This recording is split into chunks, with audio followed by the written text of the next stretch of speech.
Sean todos bienvenidos a este conversatorio. Mi nombre es Marta Cecilia Villafuerte y quiero darles la más cálida bienvenida a este conversatorio, Votar por el Bien Común para las elecciones seccionales que se vienen este próximo domingo. Queremos agradecer inicialmente a la Universidad de Especialidades Espíritu Santo, UES, por permitirnos en esta ocasión ser nuestro espacio donde compartiremos esta noche junto a los panelistas que nos acompañan. La Academia de Líderes Católicos es un centro de formación con presencia en varios países de América Latina con una sede en Santiago de Chile. Trabaja en colaboración con los obispos de la Iglesia Católica y diversas instituciones educativas y sociales con el fin de formar líderes desde una perspectiva católica a partir de los principios de la doctrina social de la Iglesia, para inculcar los valores cristianos en el mundo económico, político y social. Los ecuatorianos estamos llamados a votar este próximo 5 de febrero en las elecciones seccionales para elegir dignidades locales en las 24 provincias de nuestro país. Todo esto bajo una situación sensible en temas de inseguridad y corrupción. El objetivo en esta noche será lograr discernir correctamente sobre nuestra libertad política como católicos y la responsabilidad como creyentes a la hora de entregar nuestro voto en las urnas. Contamos con el apoyo de la Arquidiócesis de Guayaquil y la Asociación Cristiana de Empresarios, además de invitados especiales que nos compartirán sus diferentes puntos de vista que los vamos a conocer a continuación. Monseñor Luis Gerardo Cabrera, arzobispo de Guayaquil y presidente de la Conferencia Episcopal, para quienes pido un aplauso, por favor.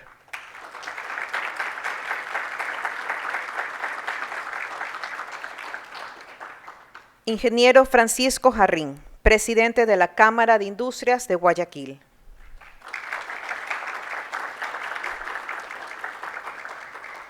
Isabel Villamarín Díaz, presidente de la Asociación Cristiana de Empresarios.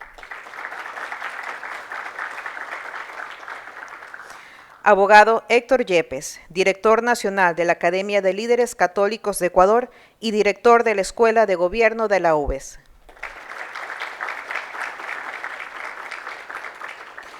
El ingeniero Víctor Paladines, director ejecutivo de la Fundación Acción Solidaria. La moderación de este panel estará a cargo del doctor Daniel Ortega, director del Centro de Desarrollo de Política Pública de la Escuela Superior Politécnica del Litoral. A continuación tendremos las palabras de bienvenida del abogado Héctor Yepes.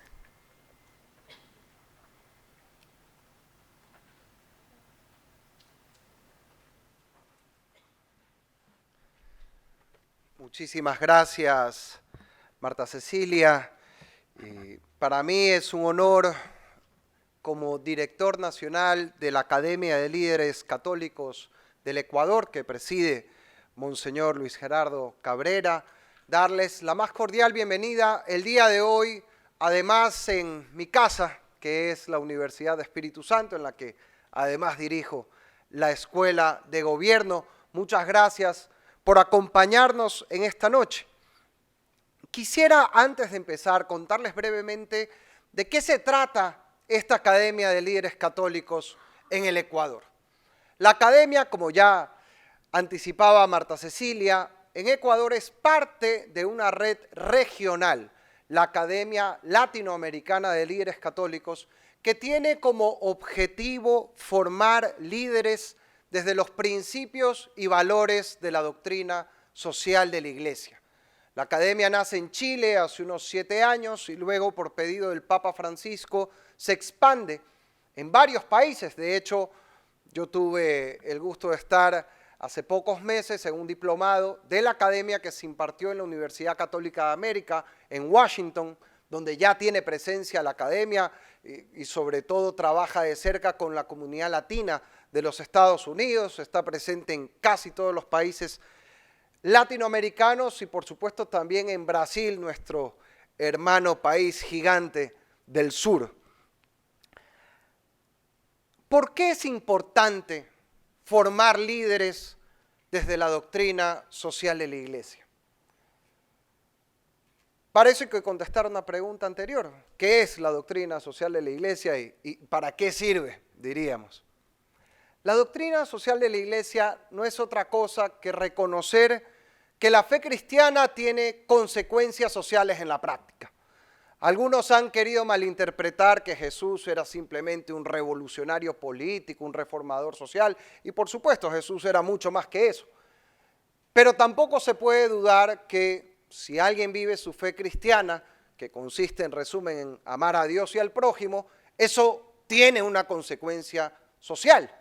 No se puede ser cristiano y atacar la vida, no se puede ser cristiano y practicar la corrupción, no se puede ser cristiano y maltratar a los trabajadores. Es absolutamente incoherente. Y todo esto se resume en dos puntos fundamentales que son la defensa de la dignidad de toda persona humana y la búsqueda del bien común. Por supuesto, son dos principios que podemos compartir muchísimos hombres, muchísimas mujeres, sin necesidad de compartir una fe religiosa, porque son principios que se derivan de la razón humana, que exige una convivencia social que respete la dignidad y que busque el bienestar de todos. Ahora, esta, que es una vieja verdad, cobró fuerza en 1891 cuando el Papa León XIII publicó la encíclica Rerum Novarum. Y perdonen esto la digresión histórica, pero es importante de dónde vienen las cosas, entenderlo. En esa época vivíamos en la Revolución Industrial, la época que ha traído mayores transformaciones, mayor progreso material, mayor impulso al capitalismo que cualquier otra en la historia de la humanidad. Hoy, gracias a esa revolución industrial y a las que vinieron después, estamos aquí con una computadora, pantallas, celulares, y estamos en esta universidad además con todas las ventajas de la edad moderna. Ahora, la revolución industrial, así como trajo progreso, también generó problemas. Generó, por ejemplo, abuso a los trabajadores que vivían en condiciones muy precarias en las fábricas, abusos e injusticias para reconciliar la vida familiar con estas nuevas formas de trabajo que surgieron. Y ante eso hubo un señor pues, que todos conocemos, que se llamaba Karl Marx, que dijo, aquí hay que acabar con esto y tiene que venir la dictadura del proletariado. Y la iglesia dijo un ratito, ni tanto para un lado ni tanto para el otro. El Papa León XIII, a través de su encíclica Rerum Novarum, dice, estos dos extremos cuando se radicalizan son equivocados. No se puede defender solamente el progreso material a costa de la dignidad de la gente, del trabajador. Pero tampoco se puede hablar de una justicia social que viola los derechos de la persona y la dignidad que todos tenemos. Y en ese justo medio de buscar el bien común y respetar la dignidad humana es donde se ubica la doctrina social de la Iglesia. Esta visión rindió mucho fruto. Entonces, luego de la Segunda Guerra Mundial, líderes con esta visión, como Konrad Adenauer en Alemania, como Robert Schuman en Francia, como Alcide de Gasperi en Italia, fueron los padres de la Unión Europea, justamente trabajando sobre estos principios. Gracias a estos principios, sobre todo al de la dignidad humana, y aquí hay muchos estudiantes de Derecho que conocen el tema, gracias al principio de la dignidad humana que viene de la doctrina social de la Iglesia, en 1948 se firma la Declaración Universal de los Derechos Humanos. De ahí vienen estas ideas. Y por supuesto estos principios siguen estando vigentes del día de hoy. Y aquí termino la digresión histórica. Estamos a las puertas de una elección donde vamos a votar por alcaldes, prefectos, concejales, juntas parroquiales, esa es la parte de las elecciones seccionales o locales. También vamos a votar por 8 preguntas de una consulta popular y vamos a elegir a los miembros del Consejo de Participación Ciudadana, que al menos hasta ahora, eso cambiaría si gana el sí en la consulta, pero al día de hoy ese consejo nombra a las autoridades del Estado más importantes del país, incluyendo Corte Constitucional, Defensoría del Pueblo, Defensoría Pública, Contralor, Procurador, etc. Nos jugamos mucho en estas elecciones.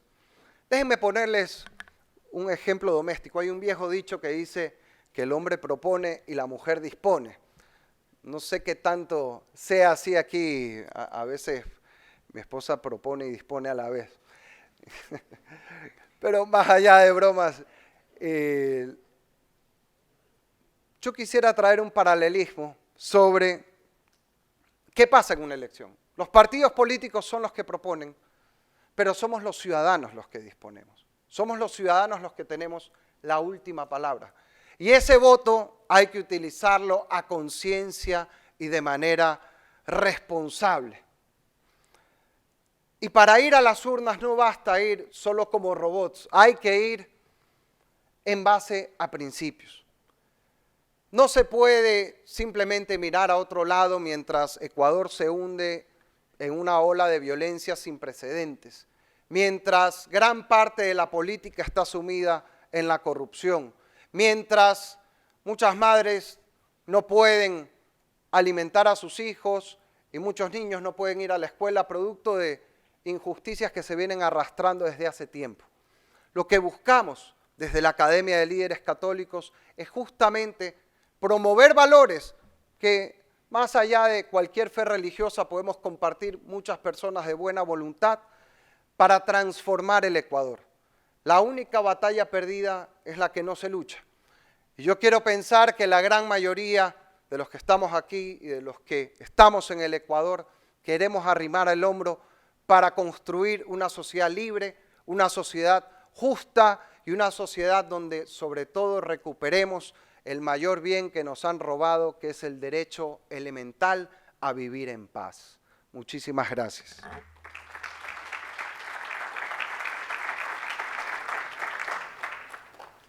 Muchísimas gracias, Héctor. Y damos inicio inmediato al panel a cargo de la moderación del doctor Daniel Ortega.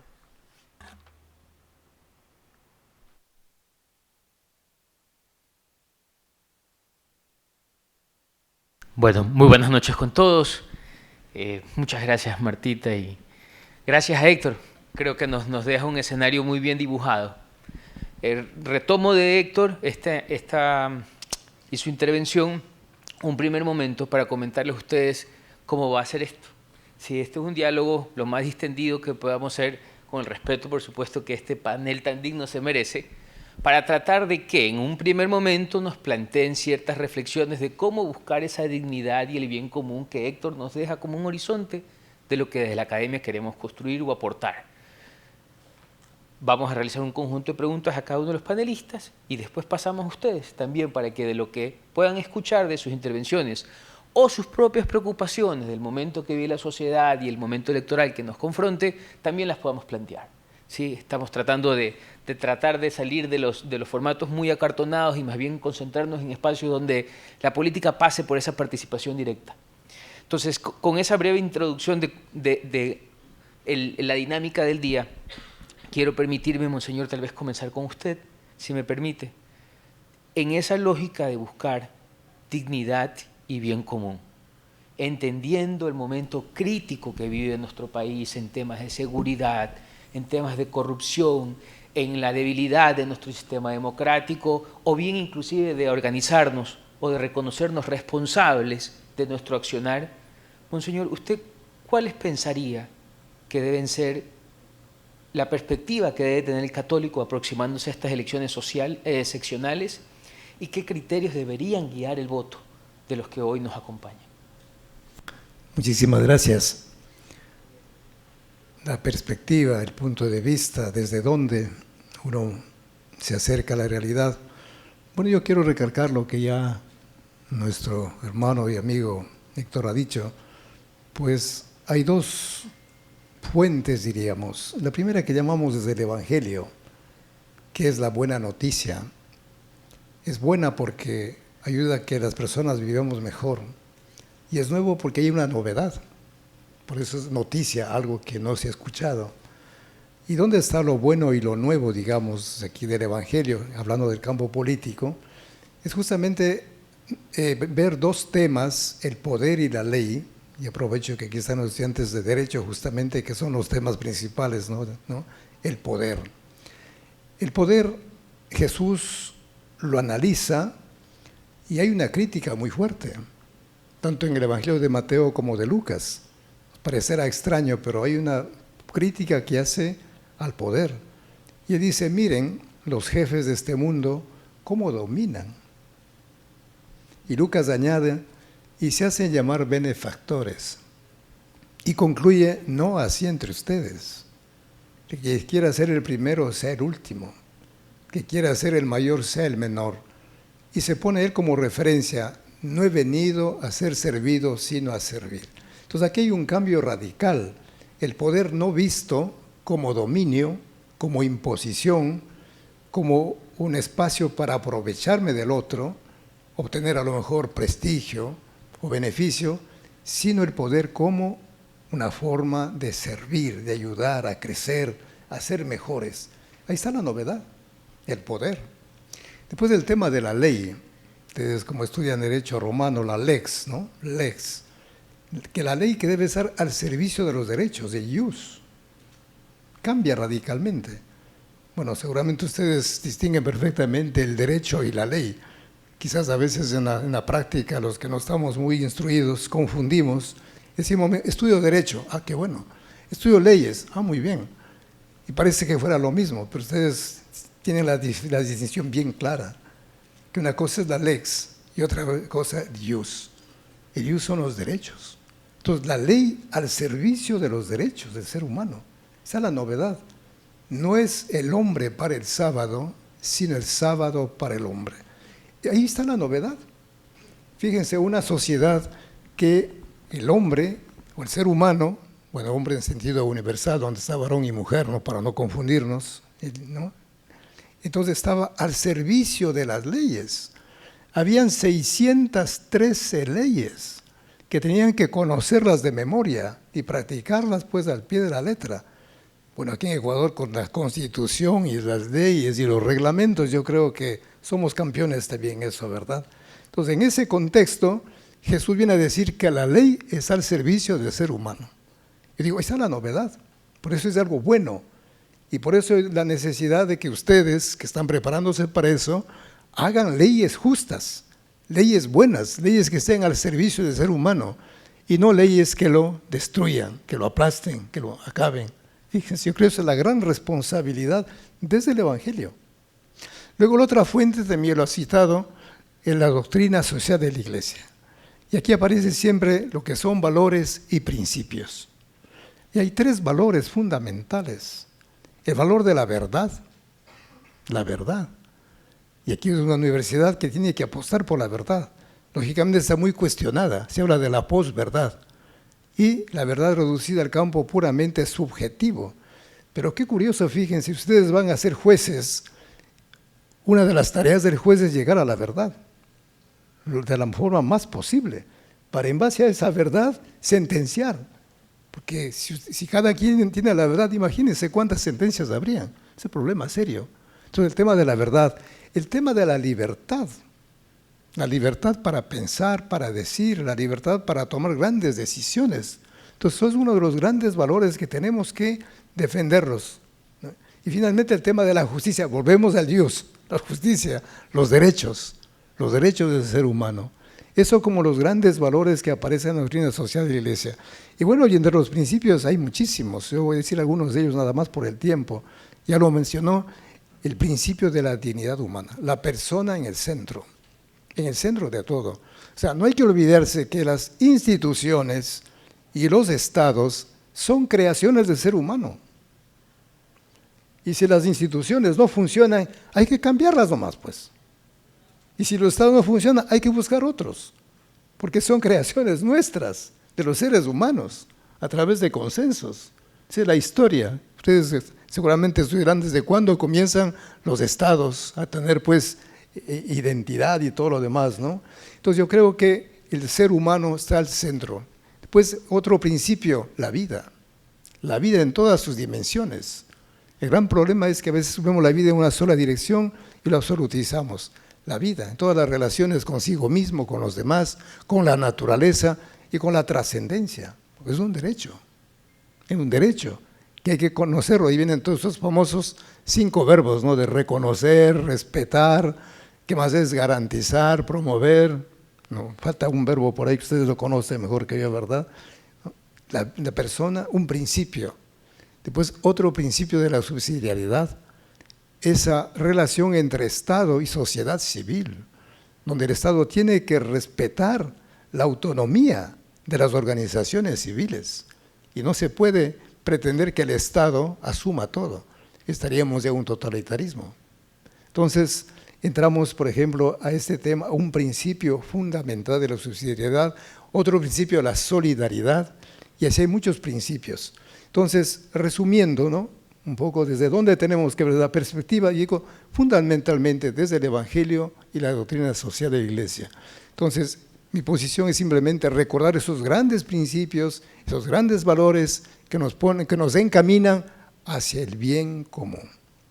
No nos olvidemos que las sociedades están conformadas por familias, por grupos, pero lógicamente hace falta una comunidad política que vaya más allá de los intereses de partido, de grupo, y pueda llegar a ese bien común que haga posible la realización plena de todos los seres humanos. Y lógicamente aquí la invitación es a mirar a las mayorías. Estamos concentrados en las minorías, está bien, pero las grandes mayorías. Pensemos en Guayaquil, las grandes mayorías carecen de lo mínimamente necesario. No hay trabajo, no hay educación, no hay salud, y creo que son los grandes desafíos para, permítanme hablarles a ustedes, jóvenes estudiantes, para las universidades, para buscar alternativas, soluciones, y no levantar muros y más, escondernos, sino qué podemos hacer. Y bueno, aquí tenemos los empresarios que nos pueden ayudar. Muchas gracias.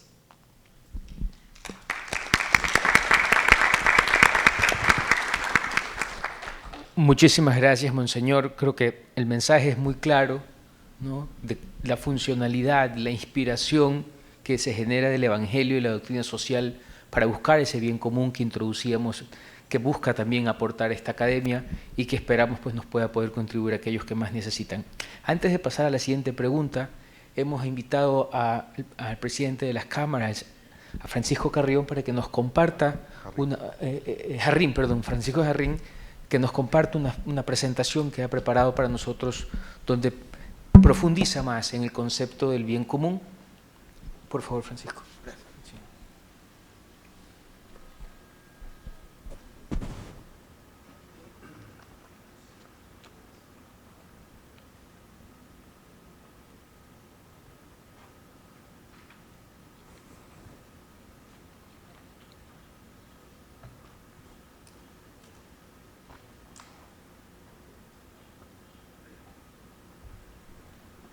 Buenas noches con todos. Gracias primero por la invitación. Voy a comenzar un poco comentándoles qué hacemos desde la Cámara de Industrias, que es un gremio que busca generar y aportar desde nuestra visión para lograr el bien común. Tratamos de lograr que los intereses de nuestros afiliados, defenderlos al sector industrial y empresarial en general. Y tratamos de ser ese puente con las autoridades para lograr que las cosas se den.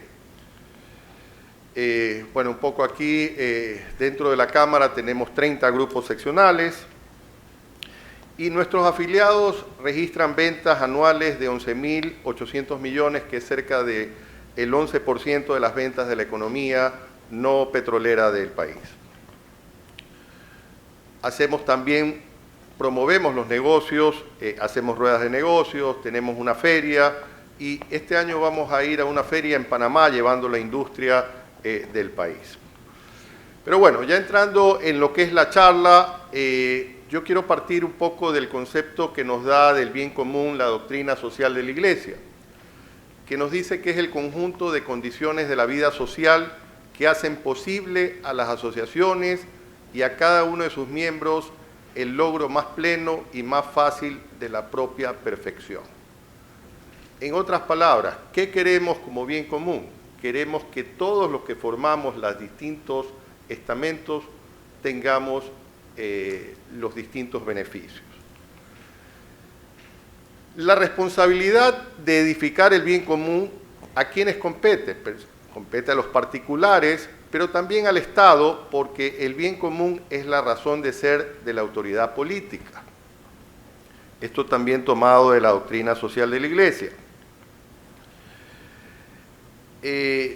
Las instituciones sociales básicas que existen, todos las conocemos, la familia, el sistema educativo, la religión, el sistema económico y el gobierno. Entonces, la forma como la sociedad configure estas instituciones dependerá si podemos conseguir ese ansiado bien común.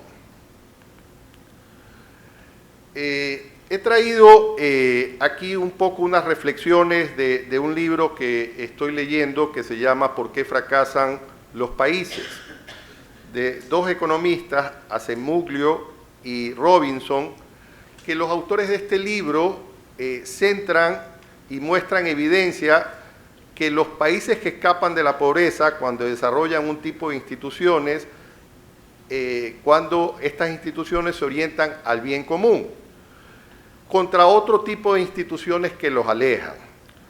La mayor probabilidad de tener instituciones propicias al éxito va originada de un sistema político, plural y abierto. Los autores en el libro dividen las instituciones en inclusivas y extractivas. Las instituciones inclusivas son las que acaban generando prosperidad y riqueza, mientras que las extractivas generan estancamiento y pobreza. Y ellos diferencian por qué hay países que les va bien y por qué hay países que les va mal. Y por eso el título de ¿Por qué fracasan los países?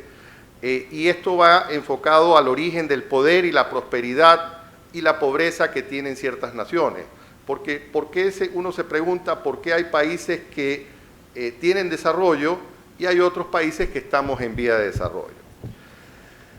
Las instituciones inclusivas tienden a desconcentrar la riqueza y el poder, mientras que las instituciones extractivas favorecen que pequeños grupos se queden con la riqueza y casi siempre cercanas al poder. Las instituciones extractivas además concentran el poder político en unas pocas manos, mientras que la inclusiva distribuyen por toda la sociedad. Así se configuran las instituciones políticas, y las instituciones de política extractivas dan lugar a instituciones económicas extractivas, mientras que las inclusivas generan otras economías también inclusivas. Las primeras crean pobreza y las segundas crecimiento económico y desarrollo. Aquí traje algunos ejemplos que se citan en el libro de lo que sería instituciones económicas inclusivas y instituciones económicas extractivas. Si comenzamos con las inclusivas, se defiende la propiedad privada segura y legal, la ley es imparcial, igual para todos, acceso a servicios públicos en igualdad de condiciones, libertad de intercambio y mercados transparentes, libre elección de profesión, libertad de constitución de empresa y transparencia en la gestión empresarial. Por el otro lado, las instituciones extractivas, la propiedad privada de la élite o sin propiedad privada, leyes discriminatorias, servicios públicos ineficientes, son grandes problemas de corrupción, restricción al intercambio con dominio de los mercados negros y opacos, trabajo forzoso y mal remunerado, limitación de elegir una profesión, restricciones a la creación de empresas y conexión de empresa-gobierno no transparente. Regresando entonces, el bien común es la responsabilidad de todos los miembros de la sociedad. todos tenemos también derecho a gozar de las condiciones de la vida social que resultan de la búsqueda de este bien común. Es por lo tanto importante para un ciudadano que desea el bien común decidir qué tipo de políticos queremos en nuestro gobierno. Si apoyamos medidas que solo produzcan instituciones extractivas, seremos partícipes de la pérdida del bien común. La llegada de un político al poder es responsabilidad de nosotros, los electores. No podemos desligar nuestra responsabilidad de la elección. Y esto un poco en torno a que muchas veces decimos, no importa, voto por cualquiera, pero la responsabilidad está en cada uno de nosotros. No basta con saber si es honesto, debemos observar si el movimiento político o partido de nuestra simpatía nos presenta principios propicios y candidatos favorables a la creación de instituciones inclusivas. Aquí les traje una frase ya para ir terminando. No es la política la que hace a un candidato convertirse en ladrón. Es su voto el que hace que un ladrón se convierta en político. Esto también me pareció oportuno para la charla. Nadie tiene tanto poder para persuadirlos a ustedes como el que tienen ustedes mismos. Realmente ustedes son los que deciden su voto y el voto debe ser en función de los principios y valores que ustedes tienen. Y finalmente, del Papa Francisco, el llamado que nos hace a los católicos. Juguémonos la vida por los grandes ideales. Nosotros los cristianos no hemos sido elegidos por el Señor para las cosas pequeñas. Vayan siempre más allá hacia las cosas grandes. Muchas gracias.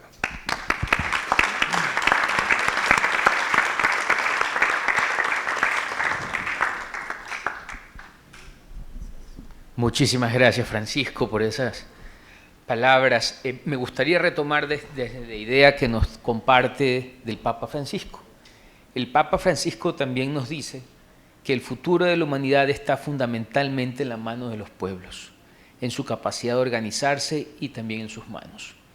Desde su experiencia, Francisco, como líder gremial y en línea de las propuestas de este sistema político plural y abierto, que el libro que nos mencionaba del éxito de los países se refiere, ¿cuáles usted consideraría son las oportunidades más importantes para avanzar el bien común en estas elecciones seccionales, donde además se plantean posibles reformas a la funcionalidad del Estado para lograr la dignidad, ¿no?, desde la lógica de la doctrina social?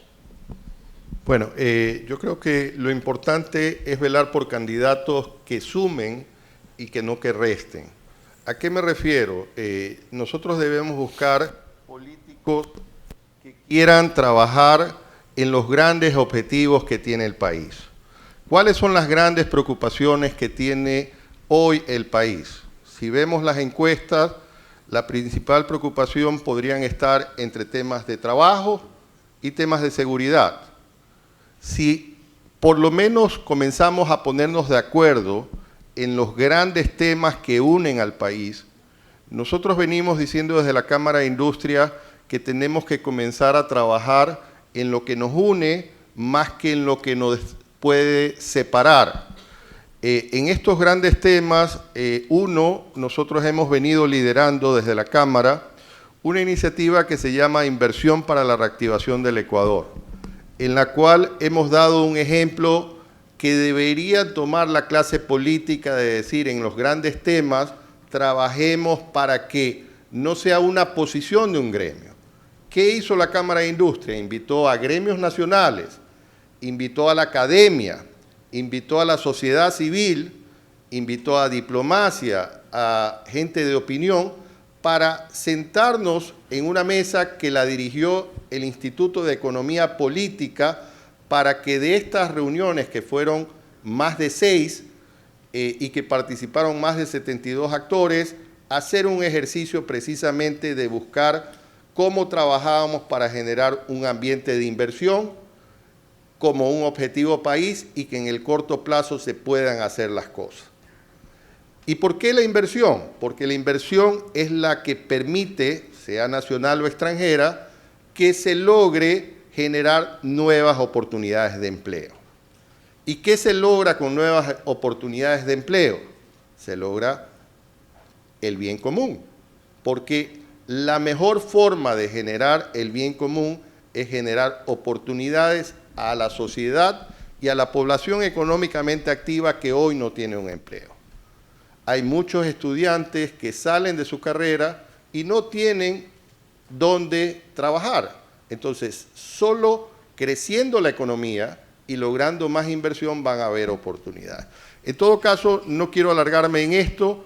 De hecho, en concreto, sacamos cerca de 22 propuestas y esas propuestas que vienen de distintos actores, hoy se han implementado ya 4 desde el Ejecutivo y las otras 18 van con un grado de avance, pero que son propuestas que no vienen de un solo gremio y buscamos cómo ponernos de acuerdo. Y entonces, a tu pregunta, yo lo que creo que los candidatos, nosotros debemos buscar candidatos que estén dispuestos a sumar esfuerzos cuando hablamos de elecciones seccionales. Aquí no se trata de un gobierno, de apoyar al gobierno. Nosotros venimos diciendo que hay que quitar las banderas políticas y sacar la bandera de Ecuador, que es la que nos une a todos, porque ponernos de acuerdo en los distintos partidos va a ser difícil. Pero todos somos ecuatorianos y todos debemos defender los grandes temas que nos preocupan. Entonces, para buscar candidatos hay que buscar candidatos que ofrezcan cosas que unan al país en lugar de separar al país. Eso es lo que podría decir. Muchísimas gracias, Francisco.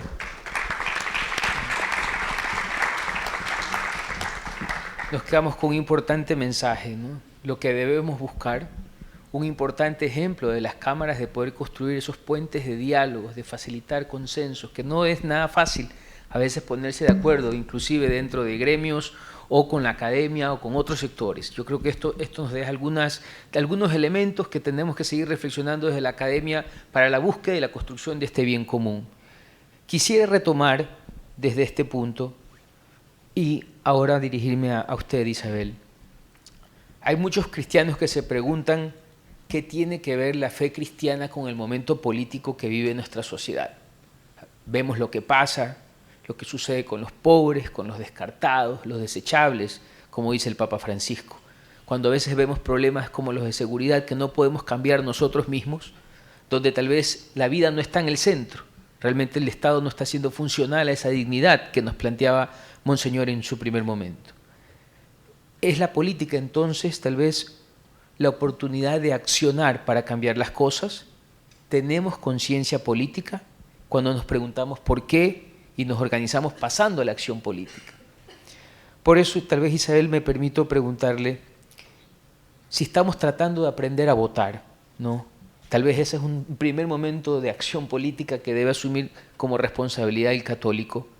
Desde su experiencia en la Asociación Cristiana de Empresarios, ¿sería esta una de las formas donde podemos dar razón de nuestra esperanza, como dice San Pedro, de tal vez asumir esa responsabilidad para la búsqueda del bien común? Bueno, claro que sí, pero en todo caso, primero quiero presentarme.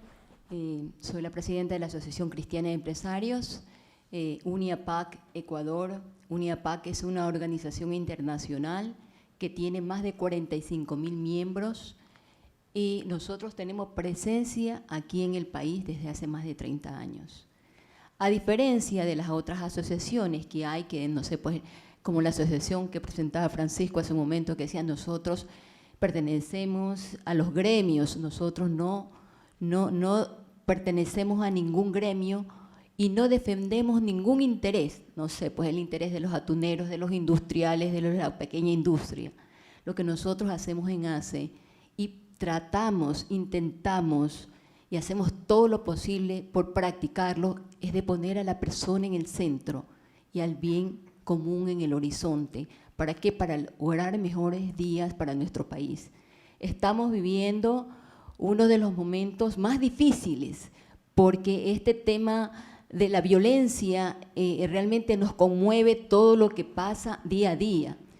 Que nuestra ciudad le digan Guayaquil con K realmente es algo que que nos afecta a todos. De allí la necesidad de que cada uno desde su ámbito, en este caso nosotros, los empresarios cristianos, colaboremos a través de diferentes maneras. Por ejemplo, nosotros en la Asociación Cristiana, como labor social, trabajamos para RESA. Es una institución que acoge a personas en situación de calle, que las pueden encontrar en las redes sociales porque tienen una muy buena acogida, ¿no? También colaboramos de alguna manera con el Banco de Alimentos, Diaconía, no sé si lo han escuchado, que también es parte de nuestro frente social, que de esa manera colaboramos y llegamos a los más necesitados, como les decía hace un momento, los descartados. Pero también nosotros animamos, sobre todo a los estudiantes que están aquí, la mayoría, a que cada uno desde su metro cuadrado sume, porque realmente, no sé, pues lo que está haciendo Héctor con la academia, formar, que nos formemos, que nos involucremos, que nos empoderemos. ¿Para qué? Para que realmente el futuro, los próximos políticos, sean gente de bien, sean gente que busca el bien común. No lo que nos está pasando ahora, que se organizan para estas elecciones sin toda la preparación del caso. O que por último, se candidatizan personas que tienen un pasado judicial, personas que están cuestionadas, sino que más bien todos velemos y trabajemos para que este bien común se concrete. De allí nuestro aporte, nuestra presencia y la forma que tenemos de llegar. Quiero aprovechar para mencionarles que nosotros tenemos un programa, que Teresita está por aquí, es nuestra directora ejecutiva, que se llama Líderes. Teresita, ¿me ayudas con el nombre completo? Líderes del Futuro. Y los invitamos porque nosotros también a todos estos estudiantes que logremos conquistar, queremos que sean parte de la academia, que se formen y de esa manera poner nuestro grano de arena para que el país, la economía del país, la unidad del país, este fraccionamiento que sentimos, este tejido social que está fragmentado, se logre superar y, como lo dijo Francisco, busquemos las coincidencias y lo que nos une para que vengan días mejores para nuestro país. Muchísimas gracias, Isabel. Y veo las caras de ustedes que ya quieren participar. Algunos ya comenzaron a hacerlo. Pueden escanear el código QR o entrar a la página eslido.com. Tengo ya aquí registradas 10 preguntas de ustedes, así que les agradezco por la actividad. Voy a tratar de compartirlas con el panel, no sin antes darle la palabra a Víctor Paladines, presidente de la Fundación Acción Solidaria.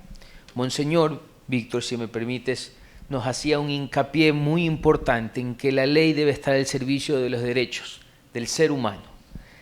Desde esa óptica, que es una de las fuentes de inspiración de la doctrina social, la buena política se rige, por tanto, de los derechos humanos. Es un derecho ser consultados sobre nuestra manera de entender la organización social de nuestro país. Es un derecho también ser involucrados en la puesta en marcha de esta organización social. ¿Qué considera usted, Víctor, que pueden hacer los votantes para que su ejercicio de derechos también sea de sus obligaciones y responsabilidades como católicos? Perfecto. Bueno, buenas noches. También quiero tomarme un tiempo para presentarme un rato. Como les dije, mi nombre es Víctor Paladines, yo represento a la Fundación Acción Solidaria. La Fundación Acción Solidaria es una organización católica privada sin fines de lucro, ya creada hace 22 años en Guayaquil y que promueve el desarrollo económico del país a través de la formación y el desarrollo humano integral. ¿Cómo hacemos lo que hacemos? Bueno, entre las líneas de acción que maneja la Fundación está el desarrollo comunitario o la gestión comunitaria. ¿Qué entendemos nosotros por gestión comunitaria como fundación? Comunitaria viene de común. Por lo general la comunidad la comunidad está formada por individuos que tienen un fin común. En este caso puede ser y siempre es el bienestar, el bienestar de la comunidad, el bien común. Entonces, ¿cómo logramos eso nosotros como institución?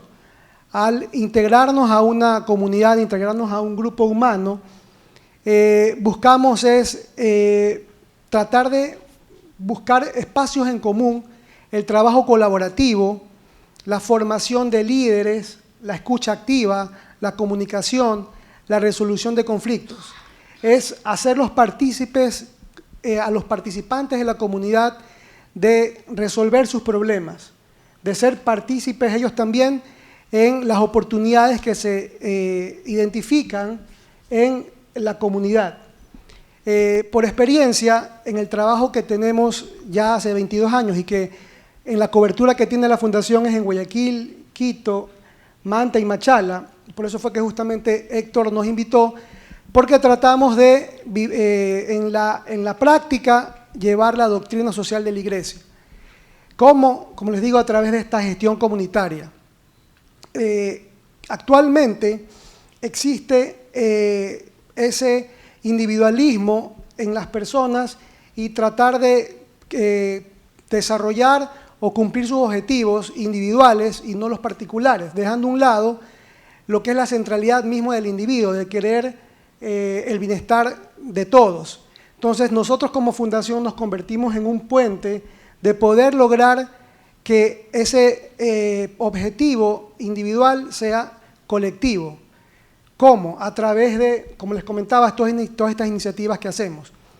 Como organización, en la práctica lo que nos hemos dado cuenta es que una parte importante que creo que es una obligación como católico es que todos estos dones, cualidades, habilidades, competencias que tiene cada individuo debe ser puesta al servicio de los demás, de los más necesitados. Y eso lo hemos podido comprobar con alumnos, chicos como ustedes, en procesos de vinculación que muchas universidades nos buscan para que profesionales, futuros profesionales puedan hacer sus prácticas en los procesos o los proyectos o programas que trabajamos. En 22 años hemos pasado por algunos gobiernos seccionales y nacionales, tratamos de ser apolíticos porque buscamos justamente el bienestar común. Lo mismo también lo vemos en los programas de voluntariado corporativo, donde muchos profesionales se vinculan a asesorar, a ayudar a comunidades, a emprendedores sociales, a microempresarios, con sus competencias para que puedan mejorar. Ese creo que es una obligación que tenemos como católicos, dar al servicio nuestras competencias, nuestras cualidades, nuestros dones hacia los que más los necesitan. Por otro lado, creo que también, ¿cómo creo que nosotros podemos construir comunidad?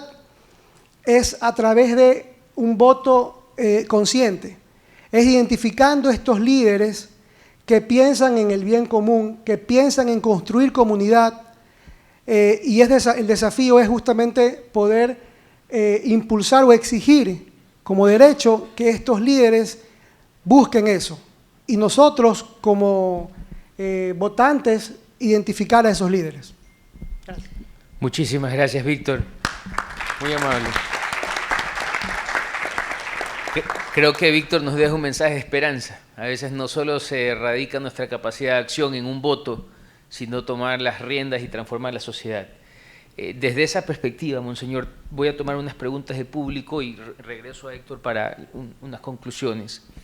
De la pregunta del público, y en esta nota de esperanza, donde tal vez podamos pensar que desde nuestra acción se puede reflejar el amor de Dios en transformar la sociedad. Una de las preguntas del público nos dice, en medio de los escándalos de corrupción y los conflictos de interés de los políticos, ¿cómo mantener la esperanza de que una elección pueda hacer la diferencia? ¿Cómo creer que existan políticos con ganas de hacer reformas que realmente benefician al país? Bueno, si me permiten, voy a resumir unas ideas de un autor anónimo que dice así en pocas palabras: cuando era joven pedí a Dios que me diera la gracia y la fuerza para cambiar el mundo. Cuando era adulto pedí a Dios que me dé la gracia y la fuerza para cambiar a mis amigos y a mi familia. Y ahora que soy anciano, le pido a Dios que me dé la fuerza y la gracia para cambiarme a mí mismo. Si hubiera comenzado por lo último, no hubiera perdido tanto tiempo. Entonces yo sí creo que es importante este anónimo para responder un poco a esta cuestión de que el cambio, lógicamente, hay que comenzar por nosotros. Y ese cambio se refleja después ya en la familia, esa familia en el barrio, en la ciudad, en el país y ojalá en el mundo. Entonces, el tema de la esperanza es muy importante. A ver, a veces cuando uno oye esperanza, piensa en el futuro, en lo que vendrá, el más allá. Sin embargo, desde la visión bíblica, la esperanza está fundada en el pasado, curiosamente. Así como Dios actuó, actúa y actuará. Y también la esperanza, digamos, que nosotros tenemos, también se fundamenta en el pasado. Pensemos, por ejemplo, cuando uno tiene que tomar el bus, sabe dónde está la estación y va allá. Y encuentra y dice, ¿qué hace aquí esperando el bus? ¿Y cómo así? Porque por aquí pasa. ¿Y cómo sabe? Es que pasó ayer, anteayer, pues pasará hoy y mañana. Entonces el tema del de la esperanza yo creo que es fundamental para conocer nuestras raíces, nuestra historia, que no comienza en el siglo XX, con nuestro nacimiento. Hay milenios y milenios de historia.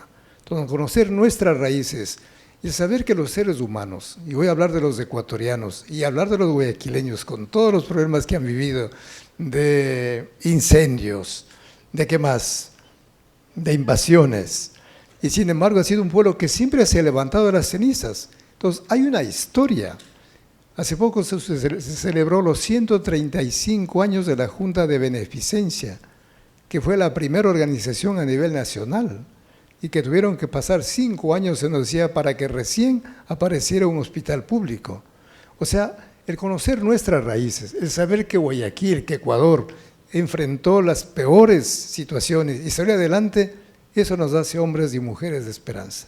Así es que la esperanza se fundamenta también en el pasado, en la historia, y eso nos hace que afrontemos el presente con pasión y que trabajemos también por un futuro mejor. Muchas gracias.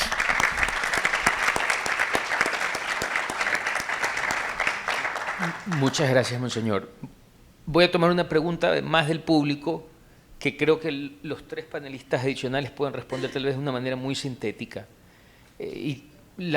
Tomo esta pregunta porque se repiten otras más de diferentes maneras, entonces me parece que es un tema común. El resultado de la debacle social, política y económica es el resultado de la apatía de una sociedad buena, honesta y solidaria. La pregunta es, ¿cómo podríamos influenciar para que las personas no solamente capacitadas intelectualmente, sino con la capacidad moral, puedan intervenir en la política y así reducir el espacio de los políticos corruptos? Francisco. Bueno, a ver, yo creo que esta pregunta permite llevar a una reflexión que yo siempre hago. No es un poco preguntarse qué pueden hacer otros por el país, sino es qué podemos hacer nosotros por nuestro país. Creo que cada uno desde su espacio puede generar el cambio que tanto queremos.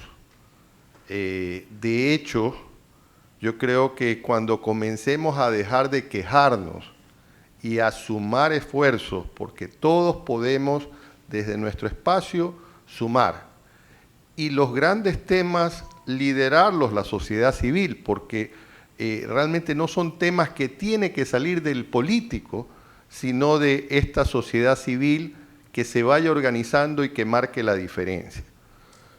Yo recuerdo algo que a mí me quedó grabado y que realmente creo que es válido repetir.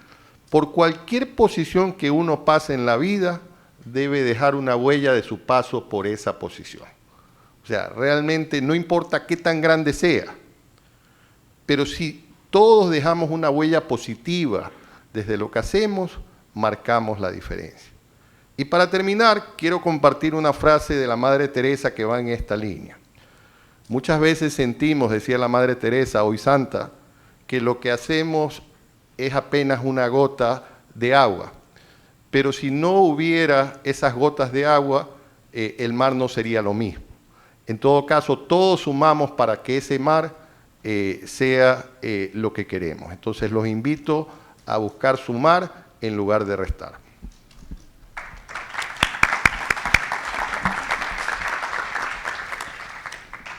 Bueno, creo que todos podemos trabajar para tener una sociedad civil más vigorosa, una sociedad civil empoderada, una sociedad civil que esté organizada para lograr grandes cambios y objetivos en diversos temas: educación, salud, medio ambiente, que quizás para nosotros aquí en nuestro país estamos tan inmersos y tan preocupados por el tema de la inseguridad, que en cambio en Europa el tema que más les preocupa es el tema del cambio climático. Y aunque aquí están pasando y se están haciendo muchas cosas, yo diría que para conservar nuestra natura, a veces no son necesarias. Pero cada uno, como lo dijo Francisco, desde su metro cuadrado puede sumar, porque todos tenemos los mismos anhelos, exactamente.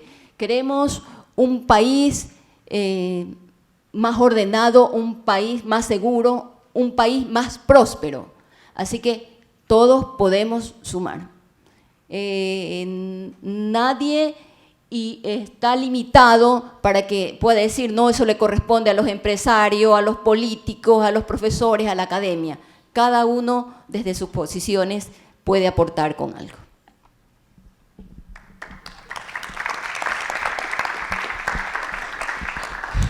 Bueno, yo creo que, tengo esperanza que creo que somos más los que somos buenos que los que son malos. Entonces, bajo esa premisa, creo que hay espacios para que líderes con valor puedan tomar iniciativas o control de determinadas instancias donde se vayan marcando pautas.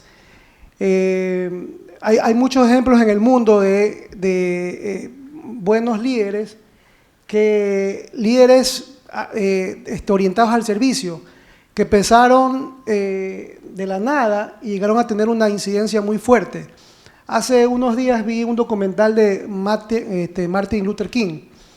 Es impresionante ver cómo él, siendo un líder en ese momento histórico sobre la raza afroamericana, cómo pudo tener una incidencia que trascendió en el tiempo. Entonces, creo que es una cuestión de decisión.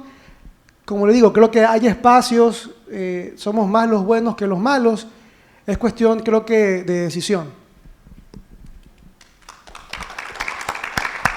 Muchas gracias, Víctor. Para pasar a Héctor, recojo un comentario que tal vez es una propuesta que sale desde el público y dice: ¿qué puede hacer la Academia de Líderes Católicos para poder informar cómo conocer el mejor récord de participación en actividades relacionadas hacia el bien común de los candidatos?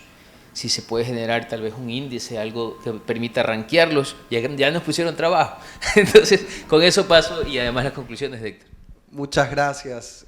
Bueno, ese sería un desafío enorme porque tenemos un gran problema en el Ecuador. Tenemos una cantidad abrumadora y gigantesca de candidatos, sobre todo en estas elecciones locales. Así que si es que tenemos muchos voluntarios, tal vez podemos llegar a ese punto. Es difícil, pero yo quisiera tomar esa pregunta para hacer una reflexión final, para no abusar del tiempo de todos. Aquí nosotros no podemos decir vota por fulano o por sutana, porque este no es un espacio de proselitismo político. Si es un espacio político, pues la política es buscar el bien común. Por tanto, todos somos de alguna manera actores políticos, pero no estamos aquí para promocionar o atacar a ninguna candidatura. Sin embargo, yo sí les haría una reflexión. Si alguien preguntara, bueno, ¿cómo decido por quién votar? Para mí la palabra clave es servicio. El poder es para servir. Y claro, esta es una frase trillada, pero si el poder es para servir, entonces busquemos, cuando nos toque ir a las urnas y veamos a los candidatos para prefecturas, alcaldías, concejalías, juntas parroquiales, quienes viven en parroquias rurales, consejeros de participación ciudadana, pensemos, esta persona por la que yo estoy pensando votar, ¿ha servido antes de tener una candidatura? Puede que varios cumplan esos requisitos, pero por lo menos ya sabemos por quién no votar. Si la respuesta a esa pregunta es no, por favor no voten por esa persona. Porque les digo, en mi corta experiencia también en la función pública y en las elecciones, a veces hay gente que puede tener un doctorado, puede tener 3 maestrías, puede ser un empresario exitoso, puede tener una gran hoja de vida, pero si esa persona nunca ha servido a los demás, desde el espacio que sea, lo más probable es que no empiece a hacerlo recién cuando está ocupando un cargo público. Y ahí el conocimiento, cuando se usa para el mal, hace un mal aún más grave. Así que los títulos, la trayectoria, todo eso por supuesto que importa. Y obviamente estamos aquí en una universidad, claro que importa la formación. Pero más importante que la formación es el servicio. Y por eso termino con esto, más allá de que compartamos o no una fe religiosa, porque pueden haber algunos aquí que no compartan y están en su legítimo derecho un credo religioso, sí todos podemos coincidir en que la política debe ser para servir. Ese debe ser el gran norte. Y eso no hay que exigirle solo a quienes hoy están en una candidatura. Ya lo decían antes, y les digo esto como exalumno de esta universidad. Cuando yo estudié, esto no existía, estábamos del otro lado en la Facultad de Derecho. Gran parte de mis compañeros han estado, bueno, yo en la asamblea, algunos al frente de instituciones públicas a nivel nacional, hoy están en ministerios. Los futuros líderes, dentro de muy poco, son ustedes, a quienes la gente se va a preguntar cómo elijo o qué hago con respecto a tal persona que está liderando. Dentro de menos de lo que se imaginan, son ustedes. Entonces, el mayor aporte que podemos hacer al país es formarnos no solamente en lo intelectual, sino en lo humano, en lo ético, porque no depende de otro, depende de nosotros el cambio que necesita el Ecuador. Muchísimas gracias a todos, Monseñor, Francisco, Víctor, Isabel, Daniel, Marta Cecilia, por acompañarnos el día de hoy.